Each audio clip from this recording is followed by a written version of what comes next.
আমার প্রশ্ন হচ্ছে, বর্তমান সমাজে দেখা যাচ্ছে দৈনিক 5 ওয়াক্ত সালাত আদায় করা হয়, কিন্তু কোনো ব্যক্তি মারা গেলে তার কাফফারা আদায়ের ক্ষেত্রে 6 ওয়াক্ত ধরে আদায় করা হয়।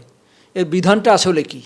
সালামু আলাইকুম তিবতুম মুবারাকাতুন তাইয়্যিবা রব্বি আউযু বিকা মিন হামাযাতিশ শায়াতিন ওয়া আউযু বিকা রব্বি আন ইয়াহদুরুন বিসমিল্লাহির রহমানির রহিম আলহামদুলিল্লাহি ওয়া সালামুন আলা ইবাদিহিল্লাযিনা ইসতাফা রব্বি জিদনি ইলমা। সম্মানিত শ্রোতা ভাই বোনেরা, আমরা আপনাদেরকে আমন্ত্রণ জানাচ্ছি আমাদের কিউবিস টিভির নিয়মিত আয়োজন প্রশ্ন উত্তর পর্বে। কিছু আগে আমার একটা প্রশ্ন শুনলাম, আমাদের একজন প্রশ্নকর্তা প্রশ্ন করলেন যে বর্তমানে দেখা যায় যে অনেকে মৃত্যুবরণ করার পরে দেখা যায় তারা যেটাকে নামাজ বলে, কোরআনের ভাষায় সালাত, তার কাফফারা আদায়ের জন্য তারা উঠে পড়ে লেগে যায়। এটা আমাদের সমাজের এক শ্রেণীর ব্যবসায়ী মোল্লাদের একটা রীতিমতো কালচার হয়ে গিয়েছে, এটা নিয়ম নীতি হয়ে গিয়েছে। তো প্রশ্নকর্তা জানতে চেয়েছেন যে তারা 5 ওয়াক্ত সালাত বলে থাকে, কিন্তু মরার পরে তার 6 ওয়াক্ত তার ধার্য করে। তারা বলে থাকে যে বেতেরটাও ওয়াজিব, যেহেতু তাদের ভাষায় এটা অক্ত হিসাবে ধর্তব্য বা ধরতে হবে। দুঃখজনক বিষয় হলো, কোরআন মাজিদের আলোকে এই বিষয়ের মধ্যে জানতে হবে এবং সমাধানটি খুবই প্রয়োজন। আর কোরআন হাকিমের সব কিছু সমাধান রয়েছে, যেটা আল্লাহ সুবহানাহু ওয়া তাআলা বলেছেন সূরা বনী ইসরাঈলের 17 নম্বর সূরার 12 নম্বর আয়াতের শেষাংশে, ওয়াকুল্লা শাইইন ফাসসালনাহু তাফসীলা। প্রত্যেকটি বিষয়কে আমি সবিস্তারে ব্যাখ্যা করার মতো ব্যাখ্যা করে দিয়েছি। তাহলে কোরআন মাজিদে, কোরআন কারীমে প্রায় 24টি আয়াতের মধ্যে 6টি ওয়াক্ত আল্লাহ নির্ধারণ করে দিয়েছেন। আল্লাহ সুবহানাহু ওয়া তাআলা কিতাবে মাওকুতা বলেছেন সূরা নিসা 4:103, ইন্নাস সালাতা কানাত আলাল মুমিনিনা কিতাবাম মাওকুতা। নিশ্চয়ই সালাত সমষ্টি মুমিনদের উপরে নির্ধারিত সময়, এবং সেটা কিতাবান মানে বিধানপূর্ণ বিধানে বাস্তবায়িত করে দিয়েছেন, বিধান সম্বলিত করে দিয়েছেন, সুনির্ধারিত করে দিয়েছেন সময়ে। কিন্তু তারা 5 ওয়াক্ত বলে, এটা কোরআনের অসংখ্য আয়াতের বিপরীত। 6টা ওয়াক্ত আল্লাহ সুবহানাহু ওয়া তাআলা নির্ধারণ করে দিয়েছেন, সাল্লাল্লাহু মুহাম্মদের উপর কোরআন নাযিল করেছেন। এবং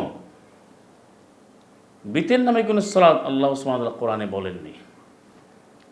বিতের শব্দটা সূরা ফাজরের ভিতরে রয়েছে, শাফি ওয়াল আতর, যেটা 3 এবং 4-এ, যে সূরা নিসার 102-তে আল্লাহ সুবহানাহু ওয়া তাআলা দেখিয়েছেন সাল্লাল্লাহু মুহাম্মদ ইমাম হয়ে 2টো সালাত করেছেন, 2 রাকাত সালাত করেছেন। আর সোলজাররা তারা 1 রাকাত করে সালাত করেছেন, একটি সালাত করেছেন ব্যাটেল ফিল্ডে। কিন্তু যুদ্ধ চলে গেলে, বিপদ চলে গেলে এবং বিপদজনক পরিস্থিতি চলে গেলে, নিরাপত্তাপূর্ণ অবস্থা আসলে পূর্ণাঙ্গ সালাত হিসেবে 2টো সালাত। তাহলে বিতের নামে কোনো সালাত আল্লাহ নির্ধারণ করেননি। এবং আজকে যেটাকে বলা হচ্ছে, মারা যাওয়ার পরে যে লোক মারা গেল, কোরআনে প্রায় 200-এর উপর আয়াত আছে, তার সমস্ত কার্যক্রমটা শেষ হয়ে যায়।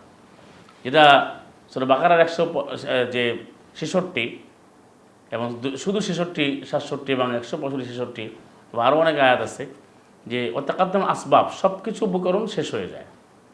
এবং সূরা আনামের 132 আল্লাহ সুবহানাহু ওয়া তাআলা বলেছেন, ওয়ালিকুল্লিন দারাজাতুম মিম্মা আমিলু, ওয়ালিকুল্লিন দারাজাতুম মিম্মা আমিলু, প্রত্যেকে ওই মর্যাদাগুলো পাবে যা সে আমল করেছে।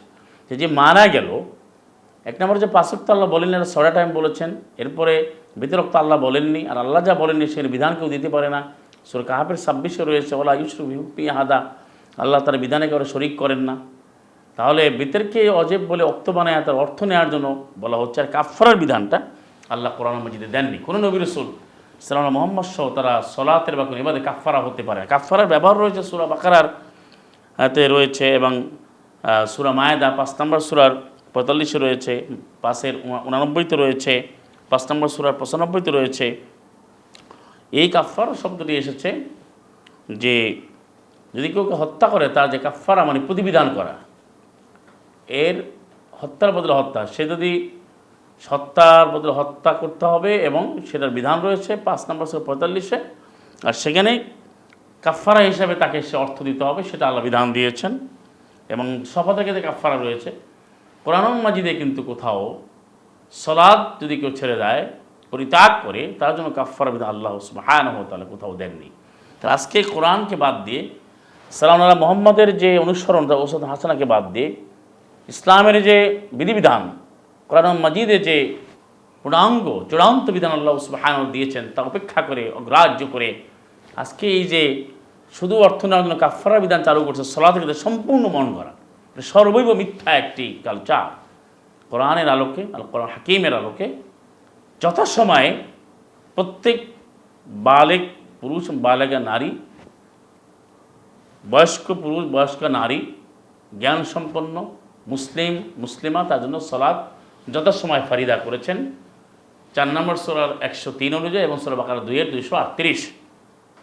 সব সালাতই সমানভাবে গুরুত্ব দিয়ে করতে হবে। তাহলে এই যে 6টা ওয়াক্ত বানাচ্ছে বেতের নামে, এই বেতেরও বিধান আল্লাহ দেননি এবং কাফারের বিধান আল্লাহ দেননি, এটা সম্পূর্ণ কোরআন বিরোধী। আমার বিষয়টি আজগুলো পড়লে বুঝতে পারবেন। ওয়া আখিরু দাওয়াহুম আলহামদুলিল্লাহি রাব্বিল আলামিন। আসসালামু আলাইকুম। তিবতুম মুবারাকাতুন তাইয়্যিবা।